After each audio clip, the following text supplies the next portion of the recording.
जुलाई माह 2025 से दिसंबर 2025 तक का समय सिंह राशि के लोगों के लिए कैसा रहेगा।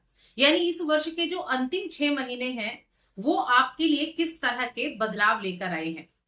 जय माता दी दोस्तों, आप सभी का स्वागत है हमारे YouTube चैनल में।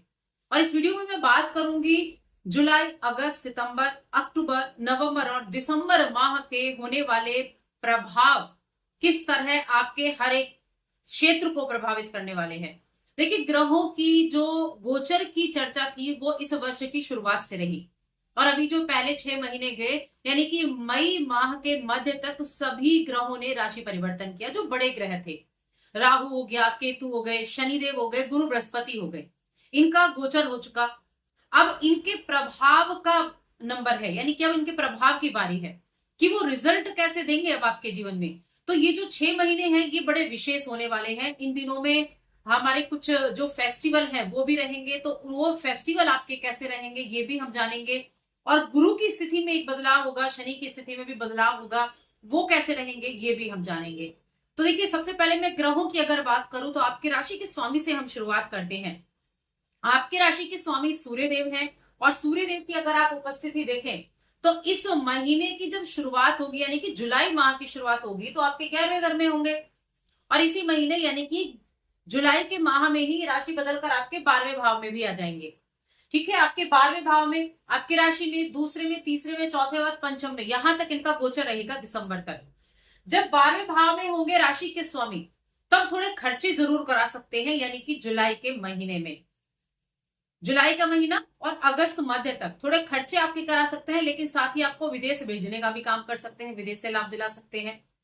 लेकिन फिर भी मैं कहूंगी खर्चे पर थोड़ा सा अंकुश लगाएं, थोड़ा खर्चा को कंट्रोल करके चले और हेल्थ का थोड़ा सा ध्यान रखेंगे, क्योंकि कहीं ना कहीं यहाँ पर कहीं ना कहीं आपकी राशि में मंगल और केतु की युति भी है। अब मंगल और केतु की युति आपको थोड़ा एग्रेसिव बनाती है, लेकिन साथ ही आपके करियर के लिए अच्छी है, लेकिन एग्रेसिव बनाती है आपको।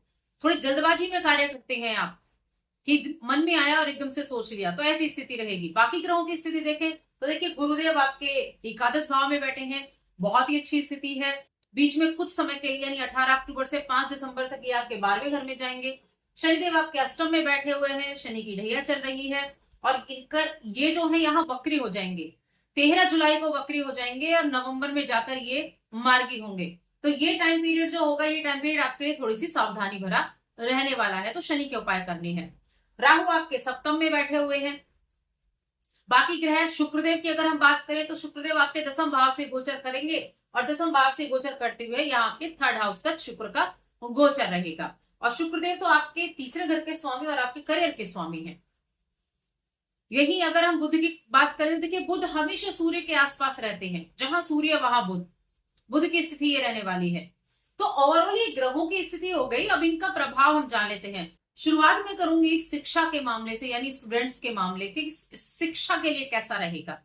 ये शिक्षा का भाव है, इसके स्वामी होते हैं गुरु बृहस्पति और इसके स्वामी बैठे हुए कहाँ, आपके 11th हाउस में, जो कि इच्छा पूर्ति का भाव है, जिसको हम इनकम हाउस भी कहते हैं, लाभ का घर भी कहते हैं। किसके साथ बैठे हैं? शुरुआत में तो सूर्य के साथ ही बैठे हैं, उसके बाद शुक्र के साथ बैठेंगे। ओवरऑल जो पूरे 6 महीने में आपके लिए स्थितियां रहने वाली हैं, ये देखिए इससे पहले आपके लिए थोड़ा डिफिकल्टीज रही हैं, लेकिन अब जो रहेगा गुरु की कृपा से ये स्टूडेंट्स के लिए बहुत अच्छा रिजल्ट देने वाला है। क्योंकि आपकी कुंडली के लिए देखा जाए तो गुरु का आशीर्वाद आपको मिलेगा, गुरु की दृष्टि शिक्षा के भाव पर रहेगी, तो गुरु का बड़ा अच्छा सपोर्ट आपको देखने को मिलने वाला है।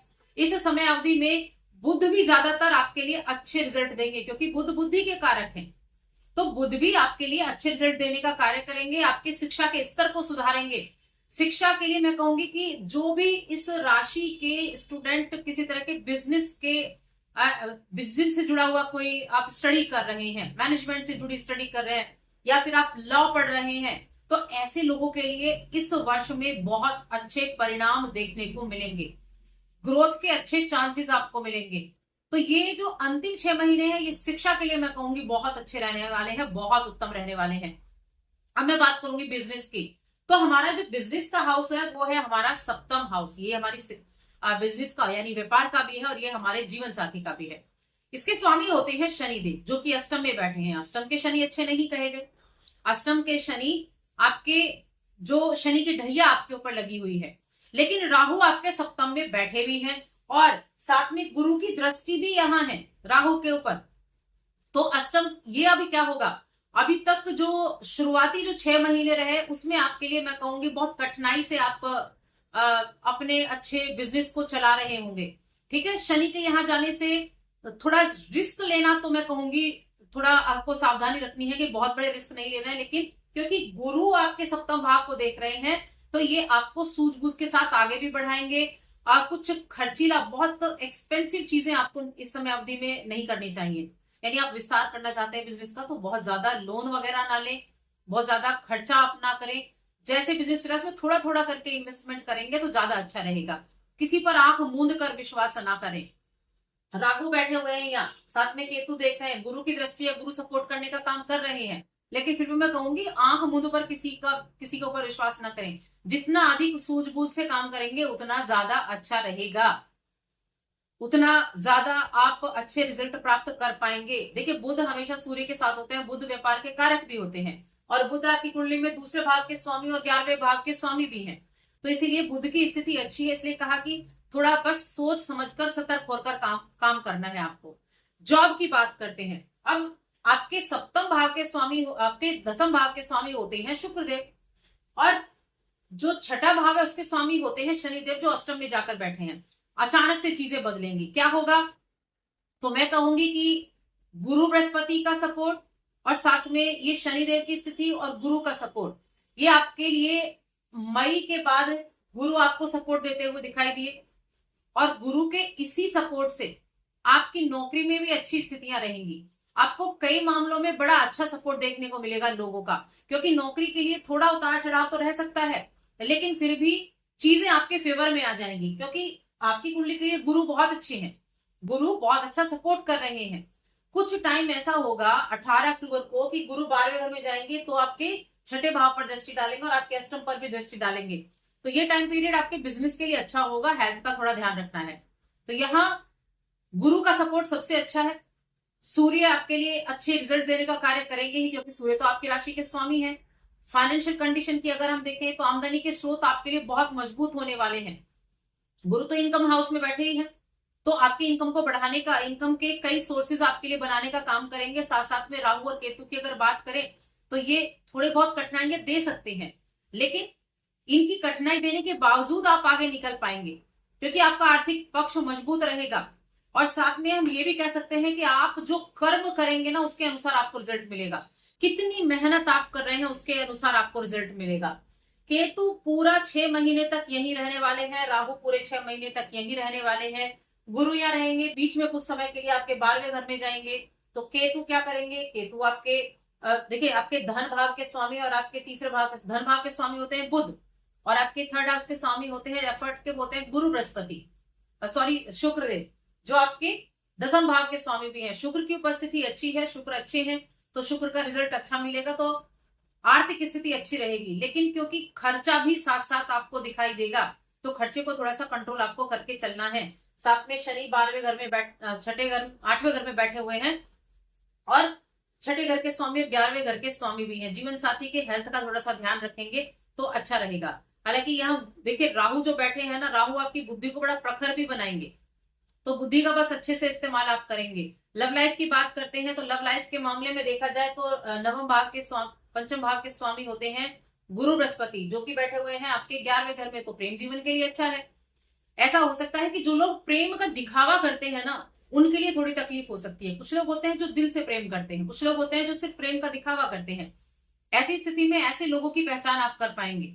जो दिखावा करने वाले लोग हैं वो आपसे अलग हटते हुए दिखाई देंगे। लव लाइफ को आप एंजॉय करेंगे, लव लाइफ अच्छी रहेगी।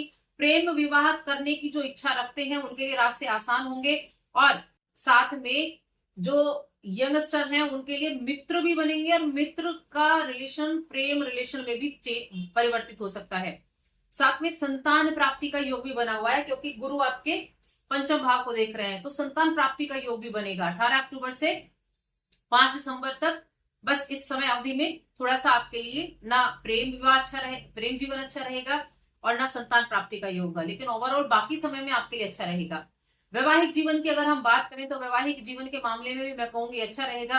हालांकि राहु केतु की दोनों की स्थितियां, केतु यहाँ और राहु यहाँ है, तो थोड़ा सा एक दूसरे के बीच में आर्ग्यूमेंट तो होता रहेगा बीच बीच में वैवाहिक जीवन में। लेकिन आप जितना अधिक एक दूसरे के साथ सामंजस्य बनाकर चलेंगे उतना ज्यादा अच्छे अपने वैवाहिक जीवन को कर सकते हैं। समस्याओं को दूर रखने का प्रयास करेंगे तो अच्छा रख सकते हैं। तो थोड़ा सा बस ध्यान रखें। लेकिन क्योंकि गुरु यहां देखेंगे तो गुरु चीजों को ठीक करने का भी प्रयास करेंगे, जो चीजें बिगड़ेंगी उनको ठीक करने का प्रयास भी गुरु करेंगे। तो ओवरऑल ये भी चीजें ठीक रहेंगी। ग्रस्त जीवन अगर देखा जाए तो देखिए, ग्रस्त जीवन में कहूंगी आप अपने बड़े बुजुर्गों की बातें जरूर सुने, जरूर माने उनकी बातें।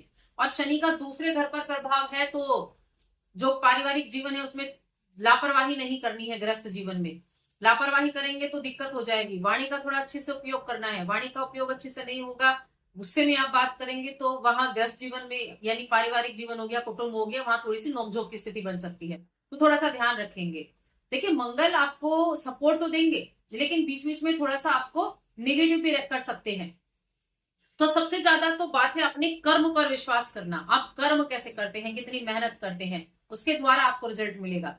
भूमि भवन वाहन का सुख कैसा रहेगा, तो मैं कहूंगी जमीन जायदाद को अगर आप बेचने की, खरीदने की इच्छा रखते हैं तो सूझबूझ के साथ आगे बढ़ें, बहुत बड़े रिस्क ना लें। अगर आपका कोई पुराना मकान है तो नए मकान की आप तरफ आप चल सकते हैं, और कोई नया वाहन आप खरीदने की तरफ चल सकते हैं। लेकिन पेपर्स का काम अच्छे से करना है। गुरु बृहस्पति 1 2 3 4 5 थर्ड हाउस में, उसके बाद जब 18 अक्टूबर को आपके 12वें घर में जाएंगे तो आपके चौथे घर पर दृष्टि होगी, तो मकान वाहन खरीदारी करने का बड़ा उत्तम योग रहेगा आपके लिए। कब रहेगा? 18 अक्टूबर से 5 दिसंबर तक। विदेश जाने का बहुत अच्छा योग रहेगा इस टाइम अवधि में। पीआर मिलने का बड़ा अच्छा योग रहेगा इस टाइम अवधि में। तो इन चीजों का आपको थोड़ा सा ध्यान रखना है। उपाय की बात कर लेते हैं, क्या उपाय आपको करने चाहिए। उपाय के तौर पर मैं कहूंगी सिंह राशि के जातकों को एक तो केसर का तिलक जरूर लगाएं अपने मस्तक पर प्रतिदिन। सूर्यदेव को प्रतिदिन जल अर्घ्य जरूर दें। ओम सूर्याय नमः बोलते हुए जरूर आप अर्घ्य दें। इसके अलावा उपाय की अगर बात करें तो शुक्रदेव के दिन देवी माँ लक्ष्मी की आराधना, श्री सूक्त का पाठ प्रत्येक शुक्रवार के दिन करें। बहुत अच्छे रिजल्ट आपको देखने को मिलेंगे, धन भी आएगा, कार्य क्षेत्र भी अच्छा रहेगा। तो बस आज की इस वीडियो में इतना ही। वीडियो कैसी लगी हमें कमेंट करके जरूर बताएं। जय माता दी।